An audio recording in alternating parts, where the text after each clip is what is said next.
I was born in Oklahoma, in the panhandle of Oklahoma, a little place called May, Oklahoma.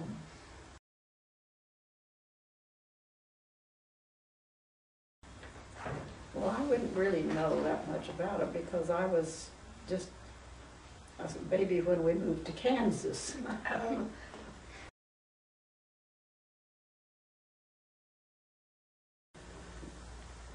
I had a very interesting childhood, I'm sure. As a little girl, I was the first child of my mother and dad's, and my dad was a preacher, and he was very interested in his religion, of course, in his church, and he wanted his children to all be missionaries. There was some confusion in being a little girl, because I didn't really want to be a missionary. I wanted to be. I just wasn't interested in it.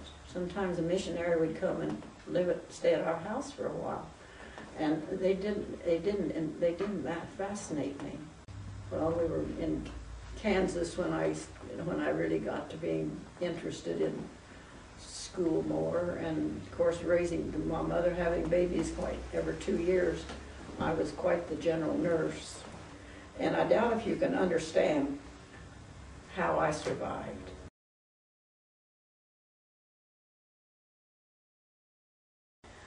I started school when I was, of course, in the first grade, and then we were living in Kansas. But my dad decided that I needed to be in a Bible school. And so he found out about a Bible school in Arizona. So nothing to do, but he loaded us all up and took us to Arizona to start me in the first grade.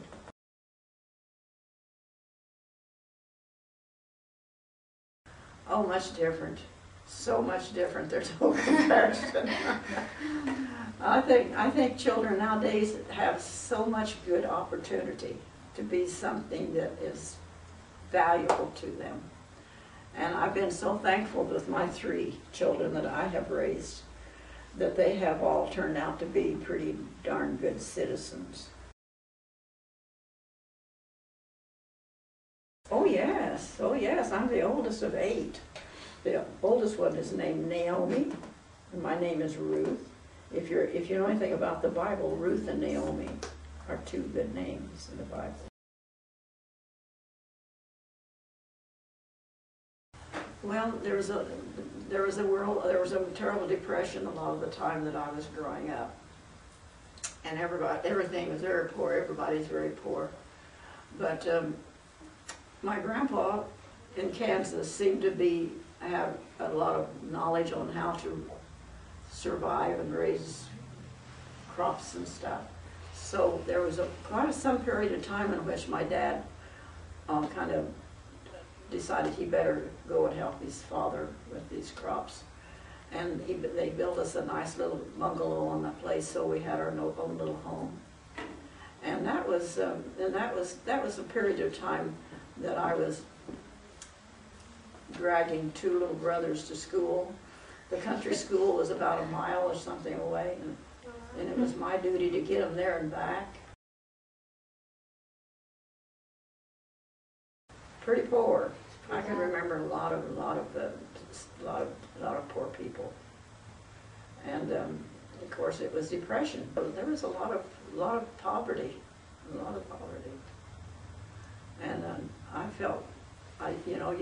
You feel it, you sense it, and you know it whenever that's the way the living conditions are.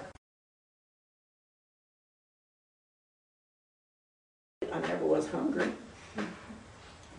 and in those days, if you had something to eat and was healthy and well, you're pretty lucky. When I just out of high school. And he was a Missouri boy. And Missouri boys were good boys. That's what my dad was, a Missouri boy. But he came out because of needing to have work to do. He came out from Missouri and got a job in California where we were living at that time. And my dad got acquainted with him and invited him over to our house to have dinner with us. And by this time I'm in my senior year. And so my mother had a little laundromat that she took care of and made a little money with.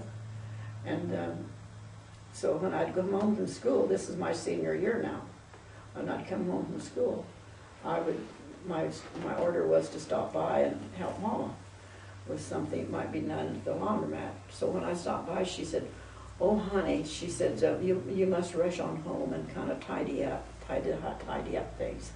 Said, your daddy has invited this nice young man that comes from Missouri, and he knew his family really well, and he's here working in the fruit. And so but then also start dinner. And you make a couple of coconut cream pies. See, you had all these brothers. You had to make, when you make one pie, you had to make two. So man, I went home and I just working away. And I didn't give any thought about who I was going to see and get acquainted with. Turned out to be my husband.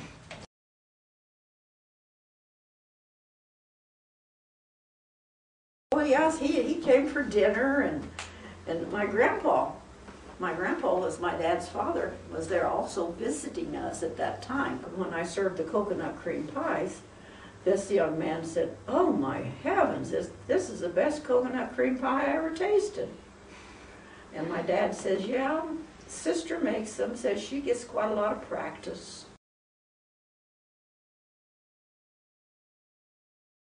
I'll never forget it. When we drove into Adrian, Nissa and Adrian, it was in the fall. I mean, starting to harvest the crops and all, and there was pheasants and ducks and stuff flying. My husband absolutely went banana. He said, "Ruth, this country's got birds and games and stuff in it." He says, "We're never going back." Oh, that was so exciting. See, now that would be 1946. Merle Markham said to Hugh one day, he said, "We're going to be getting some John Deere tractors in pretty soon." And the war, and everything was stopped, everything. So there hadn't been any in for a long time. And he said, "Would you be interested in one?" Hugh, my husband, said, "Oh, yes, I sure would." So that's how we got the John Deere B tractor. I took the baby, which was my little girl, and Wayne, and Hugh over to Nissa, and he got on that John Deere tractor. He looked like he was worth $1 million. He was so proud and so happy. He started down that highway to drive that tractor from Nissa over to Willow Creek, where we live.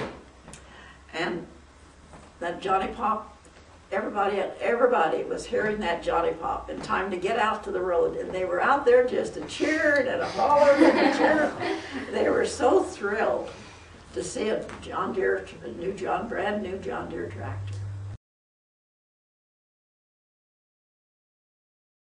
He had good horses on it. He had a good team of horses, like about 4, I think, as the story goes. And these horses, when we bought the farm, went with the farm. Yeah. And this machinery. And Hugh really did my husband really did do a good job of getting them trained, and because he was a professional. Anything he did, he wanted it to do the best. And so the horses were really good, but that tractor, oh, that tractor was so wonderful.